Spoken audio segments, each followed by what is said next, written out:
వ్యక్తీకరణ సృజనాత్మకత. కింది ప్రశ్నలకు 4-5 వాక్యాలలో సమాధానాలు రాయండి.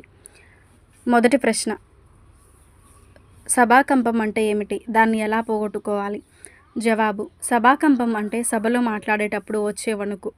సభాకంపం పోవాలంటే ఉపన్యాసకుడు ఆత్మవిశ్వాసంతో ఉండాలి, ఆచితూచి మాట్లాడాలి, అనవసర విషయాలు ప్రస్తావించకూడదు, రచయిత ఎవరో తెలియని పద్యపాదాలను ప్రస్తావించకూడదు, ధైర్యంగా ఆత్మవిశ్వాసంతో మాట్లాడితే సభాకంపం దానంతటదే పోతుంది. రెండవ ప్రశ్న, వ్యక్తి ఎప్పుడు అపహాస్యం పాలవుతాడు? జవాబు: వేదిక మీద నుంచి ఉపన్యాసకుడు ఎవరిని అతిగా పొగడకూడదు, అతిశయోక్తులు ప్రయోగించకూడదు, అది అపహాస్యానికి దారితీస్తాయి. ఉపన్యాసకుడు తన గురించి తాను చెప్పుకున్న అపహాస్యాన్ని దారితీస్తుంది. ఇతర వ్యక్తుల అభిప్రాయాలను ఖండించవలసి వస్తే చాలా జాగ్రత్తలు తీసుకోవాలి, లేకుంటే అది కూడా అపహాస్యానికి గురి అవుతుంది. ఊత పదాలు ఎక్కువ ప్రయోగించకూడదు, అలా ప్రయోగిస్తే ఉపన్యాసకుడు అపహాస్య పాలవుతాడు. మూడవ ప్రశ్న, ఉపన్యాసం ఎప్పుడు రసభాస అవుతుంది? జవాబు: తనకు ముందు మాట్లాడిన వారి ఉపన్యాసంలోని కొన్ని అభిప్రాయాలు ఖండించవలసి వచ్చినప్పుడు జాగ్రత్తగా ఖండించాలి, అది కూడా తప్పదనుకుంటేనే. అంతేకాని ఆ వ్యక్తి మీద ఈ వ్యక్తికు ఏదో అక్కసు ఉందని, ఇది ఇలా వెళ్ళగక్కుతున్నాడని శ్రోతలు భావించేలా చేయకూడదు.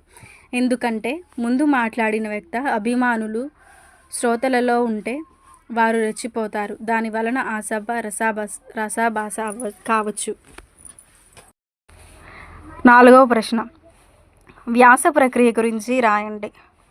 ఏదైనా ఒక విషయాన్ని తీసుకొని దాని పూర్వపరాలను చర్చిస్తూ విశ్లేషణాత్మకంగా విస్తరించి రాయడమే వ్యాసం. దీనిలో ఉపోద్ఘాతం, విషయ విస్తరణ, ముగింపు వంటివి ప్రధానాంగాలుగా ఉంటాయి. వ్యాసంలోని విషయాన్ని బట్టి చారిత్రక, రాజకీయ, సాంస్కృతిక, శాస్త్ర, వైజ్ఞానిక, సాహిత్య, తాత్విక, ఆధ్యాత్మిక మొదలైనవి విభాగాలుగా విభజించవచ్చు. ఐదవ ప్రశ్న, ఉపన్యాసకల రచయిత్రి గురించి రాయండి. జవాబు: ఉపన్యాసకల పాఠ్యభాగ రచయిత్రి వాసిరెడ్డి సీతాదేవి గారు. ఈమె గుంటూరు జిల్లా చేబ్రోలులో జన్మించారు. నాగపూర్ విశ్వవిద్యాలయం నుంచి ఎంఏ చేశారు. 39 నవలలు, 100కి పైగా కథలు రాశారు. ఈమె రాసిన మట్టి మనిషి 14 భాషల్లోకి అనువాదం చేశారు. ఈమె నవలలు దూరదర్శన్లో సీరియల్గా, సినిమాలుగా వచ్చాయి. జవహర్ బాలభవన్ డైరెక్టర్గా పనిచేశారు. ఆంధ్రప్రదేశ్ సాహిత్య అకాడమీ పురస్కారం 5 సార్లు అందుకున్నారు. ఈమెను ఆంధ్ర పేర్ల బుక్ అని పిలుస్తారు. ప్రస్తుత పాఠ్యభాగం సీతాదేవి గారి సాహిత్య సామాజిక వ్యాస సంపుటి నుంచి గ్రహించబడింది. కింది ప్రశ్నలకు 8 నుంచి 10 వాక్యాలలో జవాబులు రాయండి. మొదటి ప్రశ్న, ఉపన్యాసంలో భాష ఎలా ఉంటే బాగుంటుంది? ఉపన్యాసంలో భాష సరళంగా ఉండాలి, అందరికీ అర్థమయ్యేలా ఉండాలి, పాండిత్య ప్రకర్ష ప్రదర్శించకూడదు, పెద్ద పెద్ద పదాలు ప్రయోగించకూడదు. ఆధ్యాత్మిక ప్రసంగాలలో అటువంటివి చెల్లవచ్చు. కొన్ని సామాన్యమైన సభలలో అవి రుచించవు. బహిరంగ సభలలో సామాన్య వ్యవహారిక భాషనే ఆడాలి. శ్రోతలకు కావలసినది విషయం తప్ప భాష కాదు. కంగారులో ప్రసంగించడం అనబోయి ప్రసవించడం, పరిణామం అనబోయి పర్యాణం అనకూడదు. భాష విషయంలో ఆచితూచి వ్యవహరించాలి. జాతీయాలు, సామెతలు, లోకోక్తులు మొదలైనవి ప్రయోగిస్తే శ్రోతలకు శ్రద్ధగా వింటారు. పలికే భాష స్పష్టంగా పలకాలి. రెండవ ప్రశ్న, మంచి వ్యక్తిగా ఎదగాలంటే ఏం చేయాలో పాఠం ఆధారంగా రాయండి. జవాబు: మంచి వ్యక్తిగా ఎదగాలంటే సభాకంపం ఉండకూడదు, కృషి, సాధన, పట్టుదల ఉండాలి. అబ్రహాం లింకన్, రూల్వెట్, చర్చిల్ మొదలైన వారి గురించి అధ్యయనం చేయాలి. అటువంటి పెద్దల అనుభవాలను ఆలకింపు చేసుకోవాలి, వాటి నుండి పాఠాలు నేర్చుకోవాలి. ఇతర వ్యక్తుల్ని అనుసరించకూడదు. వేదిక మీద హుందాగా ప్రవర్తించాలి. సమయ సందర్భాలకు తగిన దుస్తులు ధరించాలి. మైకు ముందు నించున్నప్పుడు కూడా హుందాగా ప్రవర్తించాలి. శ్రోతల కలకలం తగ్గాక ఉపన్యాసం ప్రారంభించాలి. ఎవరిని అతిగా పొగడకూడదు. అతిశయోక్తులు ప్రయోగించకపోవడం మంచిది. తనను తాను అనర్హుడని కించపరచకూడదు. విషయ ప్రతిపాదన సూటిగా ఉండాలి. తనను తాను పొగుడుకోకూడదు. స్వవిషయాలు చెప్పుకోకపోవడం మంచిది. తన ముందు మాట్లాడిన వ్యక్తుల అభిప్రాయాలను ఖండించకపోవడం మంచిది. ఖండించవలసి వస్తే చాలా జాగ్రత్తగా ఎవ్వరి మనసుకు నొప్పి తగలకుండా సున్నితంగా చెప్పనట్లు సూచన ప్రాయంగా ఖండించాలి. శ్రోతల ఆసక్తి తగ్గిపోకముందే ఉపన్యాసం ముగించాలి.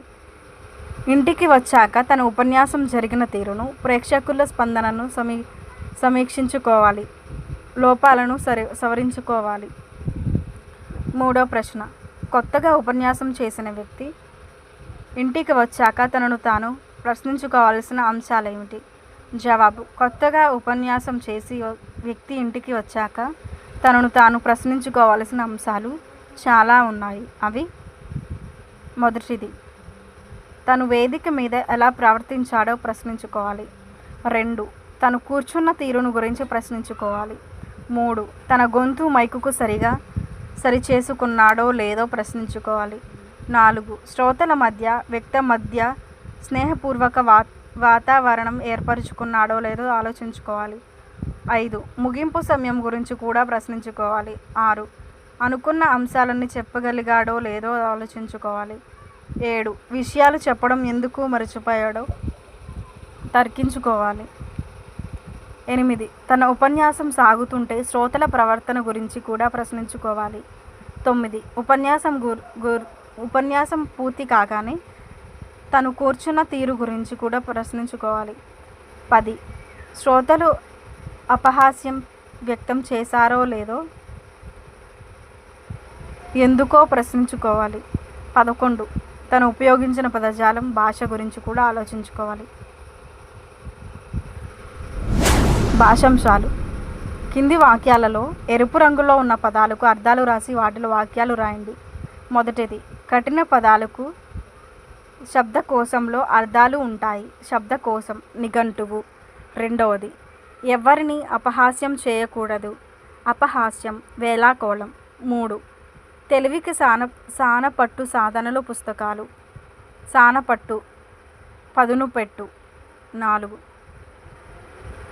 సభలో ఆసీనులగు వారు సభా మర్యాద పాటించాలి. ఆసీనులగు, కూర్చున్నారు. కింది వాక్యాలలో ఎరుపు రంగులో ఉన్న పదాలకు పర్యాయ పదాలు రాయండి.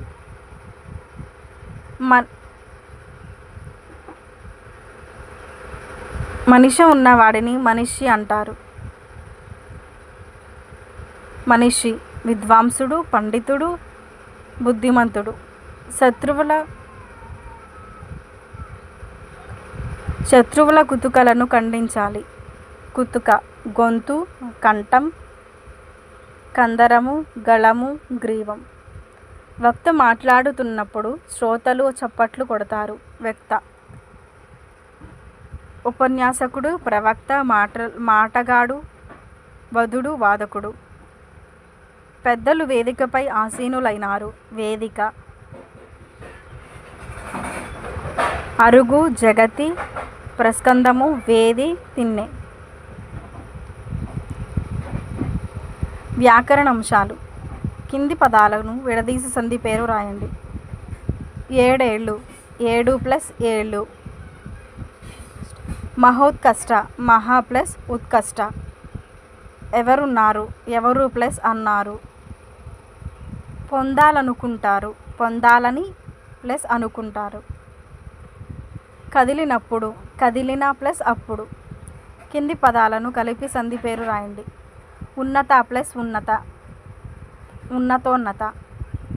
అతి + అంత, అత్యంత. ఉత్తమము + అయినది, ఉత్తమమైనది. స్వ + ఉత్కర్షణ, స్వాత్కర్ష.